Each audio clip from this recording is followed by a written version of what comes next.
This Ask Energy question comes from Isaac, and Isaac is wondering, when is the best time to have blood work taken? Well, as you all know, hopefully by now, I am a huge proponent in testing, not guessing, especially when it comes to blood work, right? Because that can change so well, the results of your blood test can change so quickly based on how you change your nutrition, your exercise, what supplements you're taking. So blood work testing actually for most individuals should be done at least twice a year, depending on the markers you're looking for. And if you have deficiencies, you should probably be measuring a little bit more per year. But let me go back to this.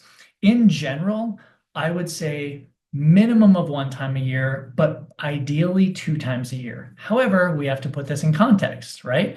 What are you trying to do? What are you trying to gain from this blood work? What are you trying to learn? So I find most people who just do their annual physical exam with their physician, that's not enough, right?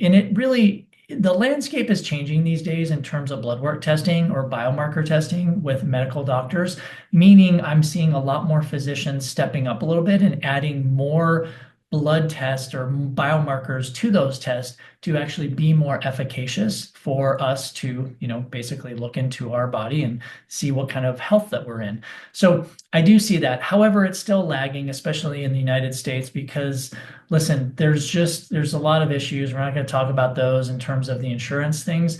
But what I will tell you is, depending on your reason why, you may need to get blood work testing between 2 to 4 times per year, right? So if you're specifically looking for something, and here's a great way to think about it.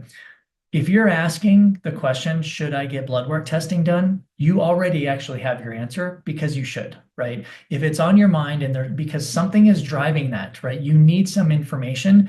Obviously, go have your blood work test, right? Test it, right?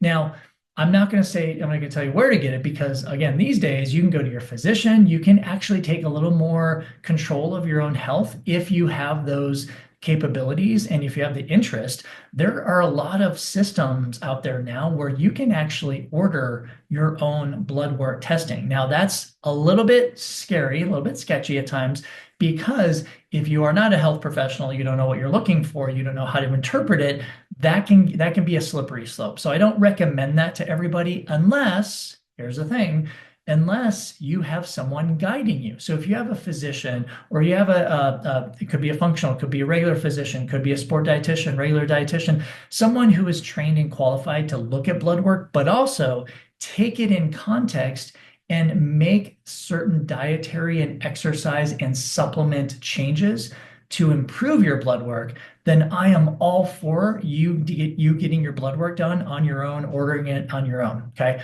Now, that said, it gets a little confusing, because it kind of comes back to well, how often should I have my blood work done? Well, it kind of depends on what you're having measured also. So at eNRG, I specifically use a certain package with the athletes I work with. And the first test is a whole bunch of biomarkers. In fact, over 100 biomarkers. That's the first test. But then halfway through the year, I scale it back down, and then we measure about 60 or so. Kind of depends on what we see in the first one. Like I said earlier, if you have some deficiencies, if we're trying to work on some stuff.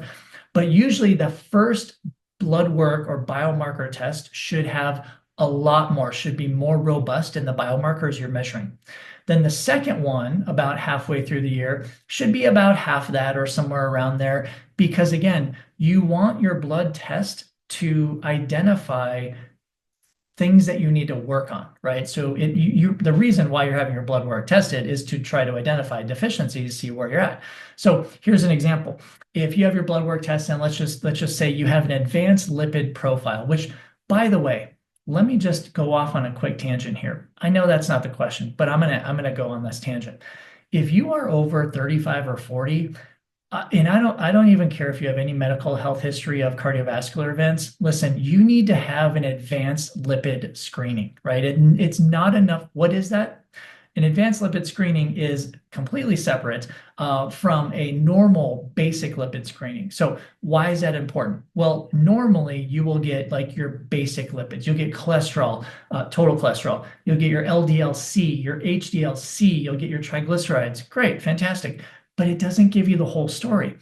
I have been noticing, and even in people younger than 35, that lipids, specifically the particle size of LDL and HDL and ApoB and lipoprotein little a, these have been very, very out of range, even for young individuals.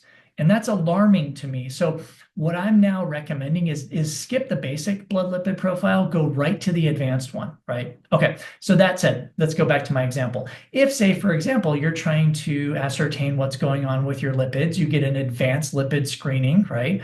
You can actually make dietary, supplement, and exercise changes. And within about 3 to 6 months, you can see very robust changes as long as you're sticking on your plan. So that's why I'm saying when you test, you have to remeasure at somewhat frequent intervals if you're actually engaged in trying to improve your biomarkers. So you can say the same thing for vitamin D, for vitamin B12, for folate, right? So I guess don't just get one blood test a year and leave it at that, right?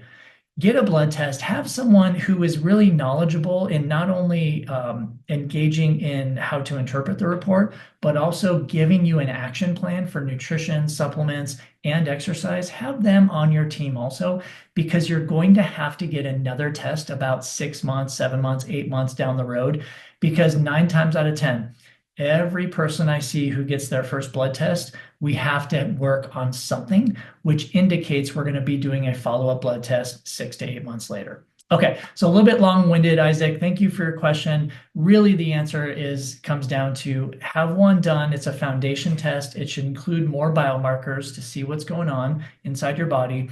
And then based on what's going on there, work with a professional on your team, set a schedule for the next blood test based on what you learned from the first one. Okay, thanks for listening, Isaac. Appreciate the question.